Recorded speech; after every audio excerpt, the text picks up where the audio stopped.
Bismillahirrahmanirrahim. Assalamualaikum warahmatullahi wabarakatuh. Kawan-kawan, selamat berjumpa kembali dengan kita di perkuliahan Bahasa Indonesia.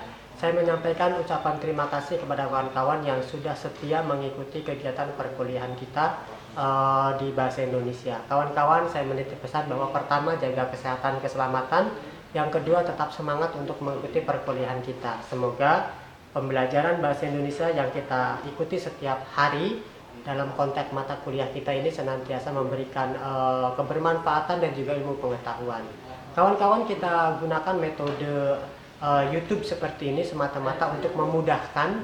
Kalau selama ini kawan-kawan merasa bahwa sinyalnya kurang bagus ketika kita Zoom meeting atau Zoom cloud, maka diupayakan ketika masuk ke link YouTube seperti ini, diharapkan dimanapun kawan-kawan berada itu bisa dibuka kembali. Ya, jadi kawan-kawan gunakan metode pembelajaran ini semata-mata untuk meningkatkan kualitas dan juga pemahaman kita terhadap bahasa Indonesia. Kalau kemudian ada hal-hal yang kurang karena memang posisinya serba terbatas, kawan-kawan boleh bertanya di kolom komentar atau kawan-kawan boleh bertanya di grup WA. Ya, jadi di grup WA juga boleh, di kolom komentar juga boleh. Ayo kita nikmati ledakan teknologi digital ini dengan memanfaatkan berbagai macam informasi dan juga menggunakannya untuk kebaikan kita bersama. Saya Rahmat Heldi, mohon maaf saya Rahmat, ya, mengajak kawan-kawan semua untuk tetap semangat dan belajar. Jangan lupa jaga kesehatan juga, ya. Yuk tonton videonya sampai tuntas ya, biar paham.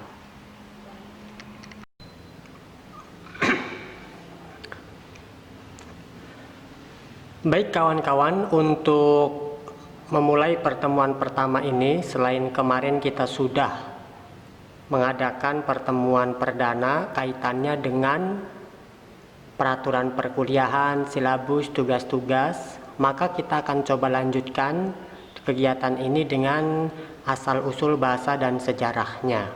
Mohon diikuti dengan sebaik-baiknya ya kawan-kawan ya. Mudah-mudahan dengan metode pembelajaran ini kendala kita kaitannya dengan sinyal dan lain-lain bisa teratasi. Asal-usul bahasa Indonesia dan sejarahnya. Kawan-kawan, perlu kita pahami bersama bahwa bahasa Indonesia merupakan bahasa nasional bangsa Indonesia yang dikuatkan kedudukannya dalam Undang-Undang 45. Nah, tetapi bahasa yang dipakai sebagai bahasa perhubungan tersebut ternyata memiliki sejarah perkembangan yang sangat panjang sekali. Ini kawan-kawan, kalau kita menikmati komunikasi bahasa Indonesia hari ini, ternyata sejarahnya sangat panjang loh. Maka daripada itu, kepada kawan-kawan yang menyaksikan atau melihat video ini, mudah-mudahan bisa serius. Pada mulanya bahasa Indonesia berbeda dengan yang ada sekarang. Adapun sejarah asal-usul bahasa Indonesia adalah sebagai berikut. Mohon dicermati ya. Sebagaimana ditulis dalam sejarah, bahasa Indonesia berakar dari bahasa Melayu.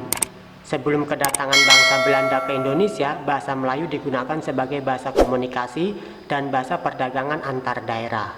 Nah, kalau kita bicara bahasa Melayu, kawan-kawan, artinya bahwa bahasa Melayu ini sebelum menjadi bahasa Indonesia, akar sejarahnya tuh cukup panjang.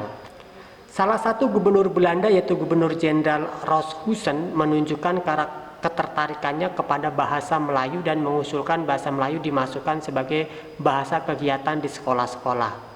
Tetapi beberapa pihak Belanda merasa keberatan. Justru mereka ingin menjadikan bahasa Belanda sebagai mata pelajaran wajib di sekolah. Karena kita belum merdeka pada masa itu, di mana kita masih melakukan pergerakan-pergerakan untuk bagaimana mendirikan sebuah negara, maka Belanda ingin sekali kegiatan-kegiatan pembelajaran di sekolah itu menggunakan bahasa Belanda. Padahal bahasa Melayu sudah cukup sangat terkenal dan sudah banyak digunakan di masa itu. Nah, apa alasan bahasa Melayu menjadi bahasa Indonesia? Pada masa kedudukan bangsa Belanda, bahasa Melayu sudah menjadi bahasa lingua franca atau bahasa Nusantara. Sudah banyak dipakai oleh bahasa-bahasa lain. Sudah banyak dipakai oleh orang-orang yang datang dan melakukan perdagangan di wilayah Asia, Melayu terutama ya. Bahasa Melayu dijadikan sebagai bahasa perhubungan dan juga bahasa perdagangan. Bahasa Melayu sendiri sebenarnya termasuk bahasa Austronesia yang merupakan cabang dari bahasa suku Sunda dan suku Sulawesi. Nah, ini sangat panjang sejarah perjalanan bahasa Melayu menjadi bahasa Indonesia. Keberadaan bahasa Melayu sendiri sudah menyebar mulai dari pesisir tenggara Pulau Sumatera sebagai wilayah kerajaan Sriwijaya yang menguasai perdagangan waktu itu hingga di kerajaan Melayu yang berada di wilayah Provinsi Jambi. Kita tidak bisa membayangkan bagaimana sebuah bahasa di masa itu sebelum negara kita menjadi sebuah negara kedaulatan NKRI, ternyata bahasa Melayu sudah menjadi bahasa yang sangat cukup komunikatif. Dari berbagai wilayah kerajaan di Nusantara sudah menggunakan bahasa Melayu. Tetapi kawan-kawan perlu kita pahami bersama bahwa ciri sebuah negara dia memiliki bahasanya sendiri, maka kemudian bahasa Indonesia ini, bahasa Melayu ini kemudian bermetamorfosis menjadi bahasa Indonesia.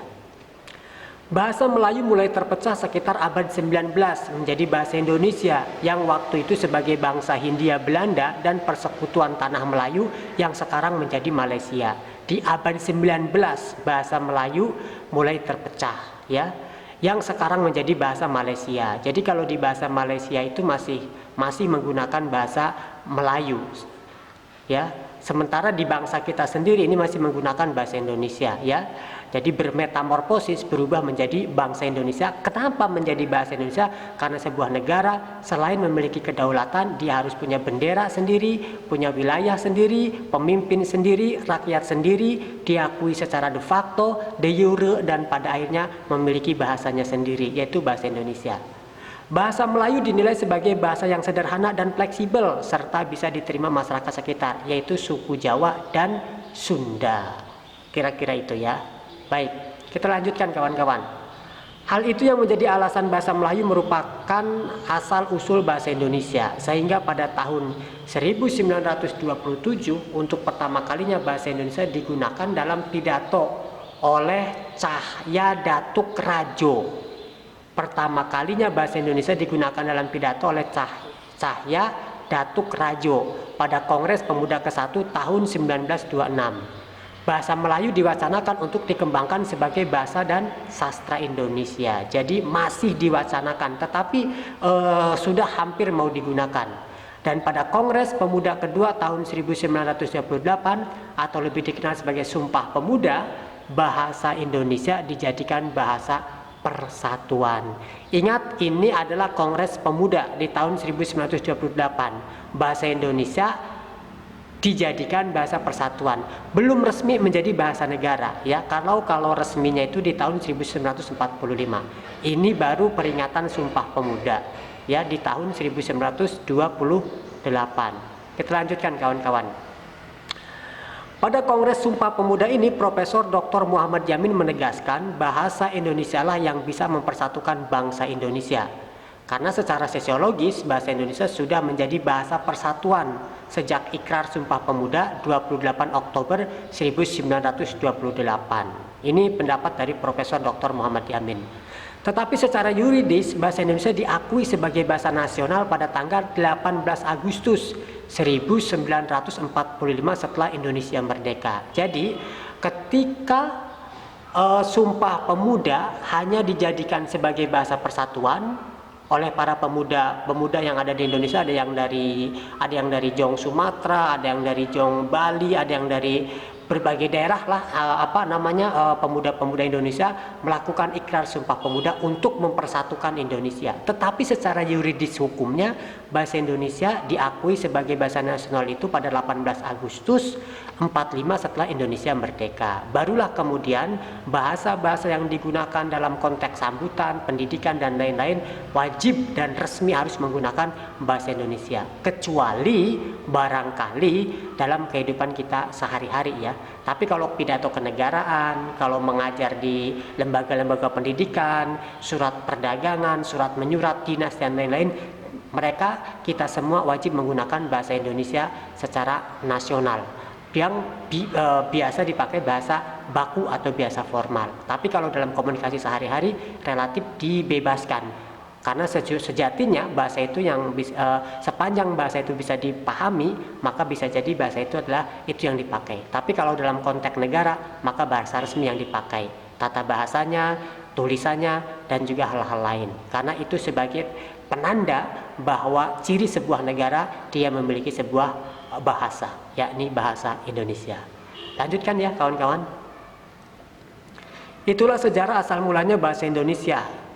Bagaimanapun sejarah asal usul bahasa Indonesia adalah bahasa nasional bangsa Indonesia yang harus kita junjung tinggi keberadaannya. Sehingga sudah menjadi tanggung jawab kita sebagai warga negara Indonesia untuk bangga dan melestarikan budaya yang ada. Nah, ini tanggung jawab kita bersama. Jangan sampai kemudian kita mengagungkan bahasa-bahasa asing tetapi sesungguhnya kita menenggelamkan bahasa Indonesia kita sendiri. Misalkan dengan cara apa? Kita tidak paham tentang tata baku, kita tidak paham tentang bahasa Indonesia yang kekinian, karena kita mengalami banyak sekali pergeseran bahasa, termasuk banyak sekali kata-kata yang sudah kita rubah ya. Bahkan bukan lagi menggunakan ejaan yang disempurnakan, sekarang sudah menggunakan PUEB, Pedoman Umum Ejaan Bahasa Indonesia. Pedoman Umum Ejaan Bahasa Indonesia, disingkat PUEB. Ini yang sudah terbaru ya. Hakikat dan fungsi bahasa kawan-kawan. Manusia adalah makhluk sosial sehingga manusia perlu berinteraksi dengan manusia yang lainnya. Pada saat manusia membutuhkan eksistensinya diakui, maka interaksi itu terasa semakin penting. Kegiatan berinteraksi ini membutuhkan alat, sarana, atau media, yaitu bahasa. Sejak saat itulah bahasa menjadi alat, sarana, atau media. Ingat hakikat dan fungsi bahasa, bahwa kehidupan manusia ini tidak akan mengalami kemajuan, tidak akan menemukan ilmu pengetahuan kalau kemudian tidak ada campur tangan bahasa. Maka bahasa adalah salah satu alat, media yang bisa mengubah segalanya, yang tadinya menjadi tidak tahu menjadi tahu, yang kemudian tadinya berkembang menjadi tidak berkembang menjadi berkembang, dan kita bisa berkomunikasi. Ini sesungguhnya adalah bagian daripada hakikat bahasa. Karena manusia adalah makhluk sosial yang ingin eksistensinya diakui, ingin berdialog, ingin berdiskusi, berkomunikasi, bahkan juga mencurahkan akal, pikiran, dan juga hal-hal lain. Maka bahasa akan sangat berfungsi di sana. Nah, dengan demikian bentuk dasar bahasa adalah ujaran. Ini menurut Santoso dan kawan-kawan. Santoso dan kawan-kawan mengatakan bahwa ujaranlah yang membedakan manusia dengan makhluk lainnya. Dengan ujaran inilah manusia mengungkapkan hal yang nyata atau tidak, yang berwujud maupun yang kasat mata, situasi dan kondisi yang lampau, kini maupun yang akan datang terkait dengan itu. Jadi saudara-saudara, ujaran itu adalah bahasa yang membedakan manusia dengan makhluk yang lain. Walaupun sebenarnya kita juga tidak menafikan kawan-kawan bahwa beberapa binatang juga mereka bisa menyerupai bahasa atau ujarannya seperti manusia. Mohon maaf kita sebut misalkan seperti burung beo misalkan. Nah, burung beo juga memiliki ujaran yang hampir sama dengan manusia, tetapi sifatnya terbatas. Tidak seperti kita manusia bisa menangis, bisa tertawa, dan bisa mengungkapkan hal-hal lain lewat bahasa. Baik, kita ulangi dan kita perjelas lagi ya. Ini pandangan dari Goris Kerap kawan-kawan. Profesor Goris Kerap mengatakan bahwa apa yang dalam pengertian kita sehari-hari disebut bahasa itu meliputi dua bidang. Pertama, bunyi katanya, yang dihasilkan oleh alat ucap, dan arti atau makna yang terserap dalam arus bunyi tadi. Jadi bunyi dan arti. Jadi Goris Kerap mengatakan bahwa apa yang ada dalam kegiatan kita sehari-hari meliputi dua. Pertama yaitu adalah bunyi yang dihasilkan oleh alat ucap. Alat ucap itu banyak kawan-kawan. Ada lidah, ada bibir ya, kemudian ada tenggorokan. Ini adalah alat ucap ya. Kemudian ada gigi ya, ada gigi bawah, gigi atas. Ini yang menghasilkan alat ucap. Dan yang kedua adalah arti. Nah, arti ini adalah apa yang disampaikan itu memiliki makna yang tersirat dalam arus bunyi tadi. Bunyi itu merupakan getaran yang bersifat fisik merangsang alat pendengar kita, serta arti atau makna adalah isi yang terkandung di dalam arus bunyi yang menyebabkan adanya reaksi itu. Misalkan begini, ketika kita marah misalkan, keluar kamu. Nah, maka ada reaksi di sana. Ada kemarahan, lalu orang yang dimarahi itu melakukan tindakan keluar dari rumah misalkan, atau dari bahasa yang lain, awas berbahaya. Nah, ini juga bunyi sekaligus memiliki arti. Artinya bahwa apa? Setiap orang yang mendengar kalimat ini, reaksinya itu adalah melindungi dirinya atau melindungi orang lain. Ini yang dikatakan oleh Profesor Gary Skerap kaitannya dengan pengertian kita sehari-hari. Disebut bahasa itu ada dua tadi ya, ada yang bunyi yang dihasilkan oleh alat ucap dan arti. Nah, tadi sudah saya jelaskan. Lanjut ya kawan-kawan. Nah, sifat-sifat bahasa sebagai alat komunikasi ini kita tahu bahwa sebagai alat komunikasi kita setiap hari berkomunikasi ini menggunakan bahasa di mana-mana ya, baik secara langsung maupun tidak langsung. Nah, alat komunikasi sebagai komunikasi ini, bahasa sebagai komunikasi ternyata memiliki sistematik ya, manasuka, ujar, manusiawi dan komunikatif. Nah, bahasa dikatakan bersifat sistematik karena bahasa memiliki pola dan kaidah yang harus ditaati agar dapat dipahami oleh pemakainya. Kalau dalam konteks penulisan itu biasanya itu ada subjek, predikat, objek, begitu kawan ya. Saya pagi ini berangkat ke kampus. Saya subjek, berangkat predikat, ke kampus adalah objek. Pagi hari, kalau dikasih pagi hari berarti keterangan SPOK ya. Nah, bahasa dikatakan bersifat sistematik karena bahasa memiliki pola dan kaidah yang harus ditaati agar dapat dipahami oleh pemakainya. Bahasa diatur oleh sistem seperti yang sudah disinggung di atas. Setiap bahasa mengandung dua sistem, yaitu sistem bunyi dan sistem makna. Sepanjang bisa dipahami bahasa itu, maka itu bisa disebut sistematik. Apalagi kalau kemudian menggunakan kaidah-kaidah bahasa, maka itu akan lebih mudah lagi dipahami. Kemudian ada di sana di sini nih ya, manasuka nih ya, manasuka nih, ini manasuka. Manasuka itu arti bisa dikatakan juga arbitrer ya, arbitrer. Apa itu manasuka? Menurut Santoso dan kawan-kawan, bahasa disebut manasuka karena unsur bahasa dipilih secara acak tanpa dasar. Tidak ada hubungan logis antara bunyi dan makna yang disimbolkannya. Sebagai contoh, mengapa kursi bukan disebut meja? Mengapa anak-anak yang Anda ajar tidak disebut murid bukan guru? Kita tidak dapat memberi alasan pertimbangan apa kata itu disebut begitu, karena sudah begitu nyatanya. Contoh misalkan yang paling dekat dengan kita. Kenapa alat tulis itu, kenapa alat yang digunakan untuk menulis itu pulpen? Kenapa alat yang untuk menulis papan tulis itu menggunakan spidol? Nah, penyebutan pulpen, penyebutan spidol, penyebutan karpet, penyebutan sepatu itu bersifat manasuka. Artinya begini, barang siapa yang menemukan pertama bahasa itu, maka dialah yang umumnya berhak menamai benda itu. Itu yang dimaksud dengan manasuka. Kenapa tempat duduk itu disebut kursi, tidak disebut misalkan tempat istirahat? Kenapa sesuatu yang menyala itu disebut lampu, tidak disebut dengan terang benderang? Kenapa benda yang menghasilkan suara itu disebut beduk atau gong, tidak dengan menggunakan kata-kata yang lain? Ini yang disebut dengan manasuka. Manasuka itu adalah penyebutan, penyimbolan atas nama benda-benda sebagai orang yang berhak menamai ketika menemukan benda tersebut. Ya, seperti kata guru, kenapa disebutnya guru, tidak disebut dengan kata yang lain. Kursi, kenapa disebutnya kursi, tidak menggunakan kata yang lain. Nah, ini yang disebut dengan manasuka. Nah, ditentukan bukan atas dasar kriteria atau standar tertentu, melainkan secara manasuka. Artinya bahwa kalau Anda menemukan ilmu baru yang belum pernah ilmu itu diterapkan atau digunakan oleh orang lain, boleh menamai ilmu itu atau benda atau penemuan Anda itu sesuai dengan penyebutan Anda, ya. Sesuai bebas Anda menyebutkan atau menamai apa benda itu, penemuan Anda itu. Nah, itu yang disebut dengan manasuka, ya. Nah, selanjutnya bahasa disebut ujaran. Bahasa disebut juga ujaran karena seperti yang sudah diuraikan sebelumnya bahwa bentuk dasar bahasa adalah ujaran, karena media bahasa yang terpenting adalah bunyi. Ya, media bahasa yang paling penting adalah bunyi.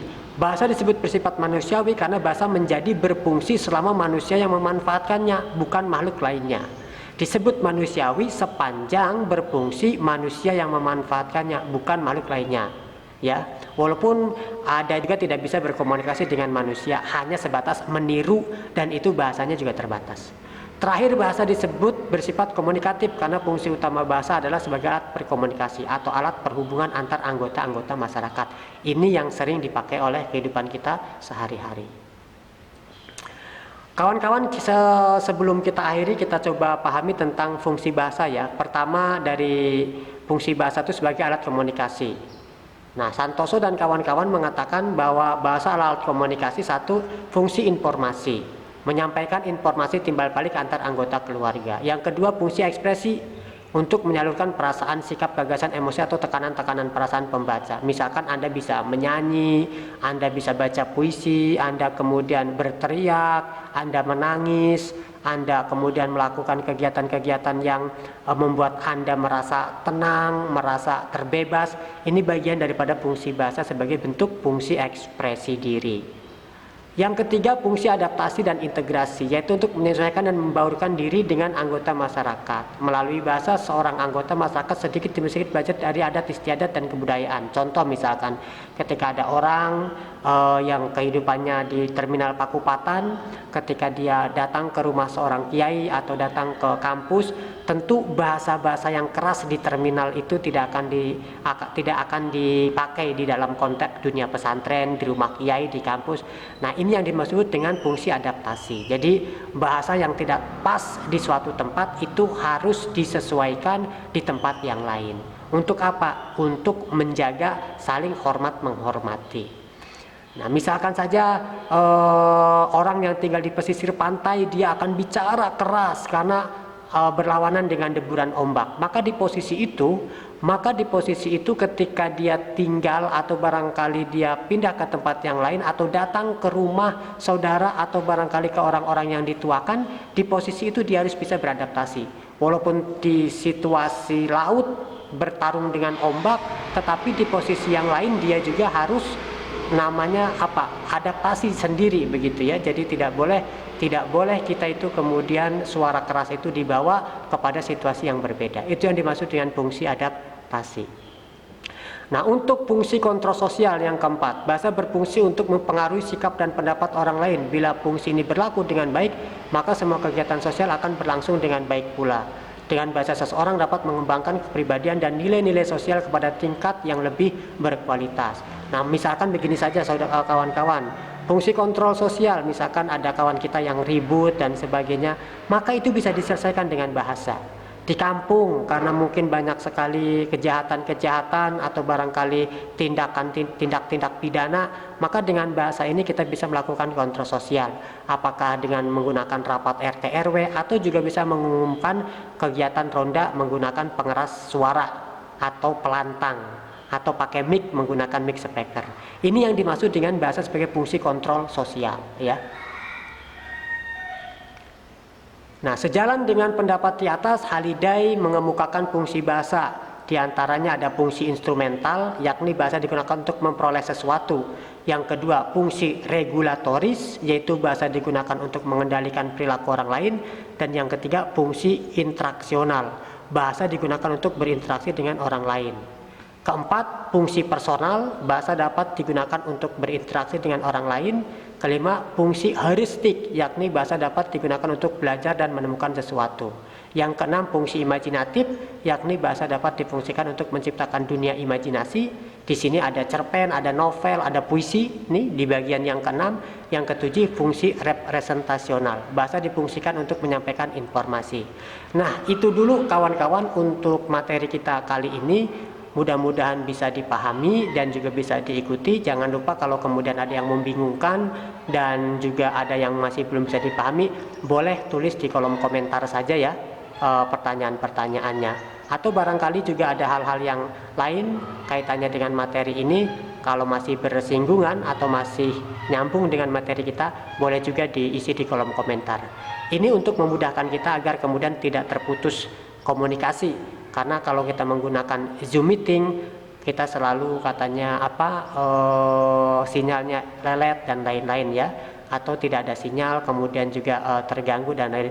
Mudah-mudahan dengan kegiatan ini bisa mempermudah kegiatan pembelajaran kita. Jangan lupa ya, silakan kalau masih ada yang bingung komentar di kolom komentar saja. Terima kasih.